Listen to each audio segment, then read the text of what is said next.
Hello guys. This video is not about video. This video is about audio and me talking. So don't mind the quality or anything. I've been wanting to talk about, which is love, attachment, codependency. Now, before I get into this, I just want to the full disclosure. I'm a deeply troubled individual, and so are you. That's why you're watching this fucking video. Okay? That doesn't mean I'm not a victim of wanting love. Everyone wants it. It's human. Troubled kind of person with a very human desire to be seen by something. You get a very odd concoction. Relationship behaviors that are not correct. I know that. I'm connected with it. I wasn't, though. And through my years of pain, suffering, and experience, I deliver this wisdom to you that I gained all through that time. Let's talk about disorganized attachment style.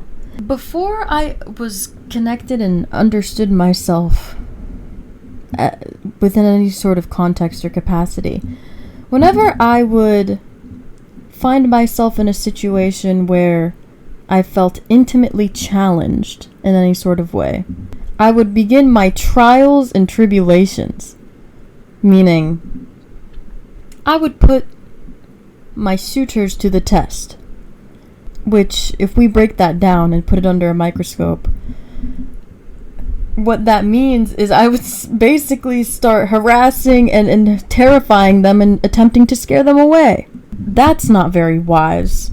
Whatever. But the reason why we do this as people is because sometimes the intimacy and closeness becomes overwhelming. We want to see what it is that people can handle out of us. There's a caveat to this crazy behavior. By behavior, I mean saying heinous things, doing anything in your power to scare them away, doing anything you can to make yourself unlikable, undesirable. There are going to be a few rotten eggs that are into it and that are attracted to your weird, crazy behavior. Whenever that fear wears off and you stop behaving in a crazy context, that doesn't matter to the person who decided that they liked you despite this behavior. And now what have you done? Now you're dating a clinical, sociopath. Now you're dating the craziest guy you've ever met. Probably needs some sort of really deep help. You're not scared anymore, so now you're stable and you're behaving normally and lovingly in a relationship. Do you see where, the problem is with that when you do that? Because whatever person you attracted behaving crazily like this in the initial stages of getting to know someone, they were attracted to that craziness, that crazy factor. And now it's gone. And so they're going to be like, what? So now they're going to try to provoke you, to try to bring that crazy out again and try to, bring out that fear and insecurity. Because, like I said, that's what they fell in love with. Whose fault is it? I don't know. You're an adult, probably. Who did it? You. It was you. So, that's one thing. Sorry, editing. This is gonna happen again later in the video. I just kept forgetting to mention things. So, it's good to be, hurt by things.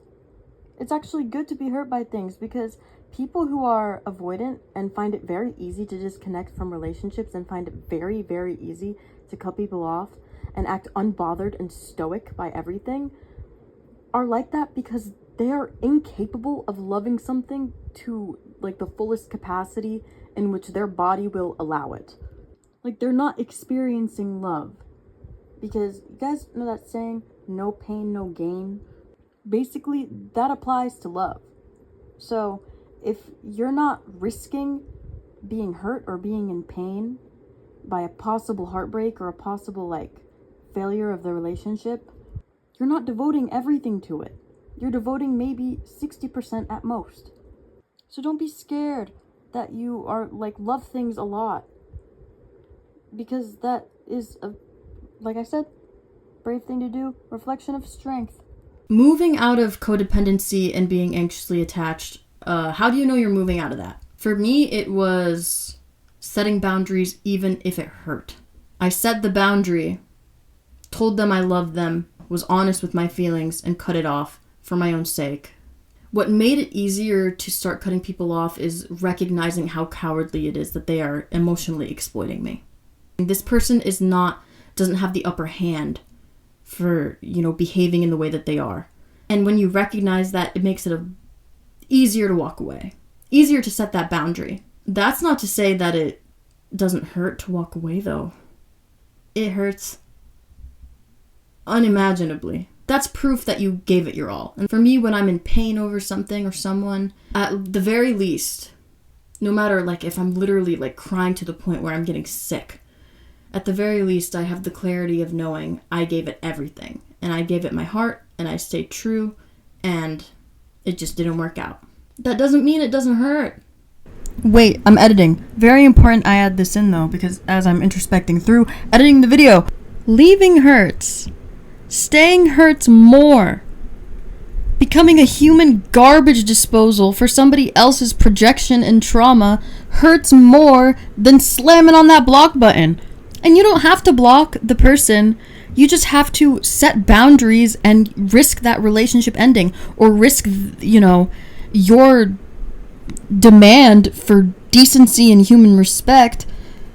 Where was I even going with that? If they leave because you want human respect and dignity, then they do. But I promise, staying is only going to make it worse. Staying because you're codependent will only make it worse. Having dignity could prevent a lot of pain. And having dignity is what shuts these, or kind of closes these abandonment wounds for good as well. When you make the right choice to respect yourself, even if it hurts. Anyway, yeah, loving is brave. Moral of the story, loving is brave. Remember that, loving is brave.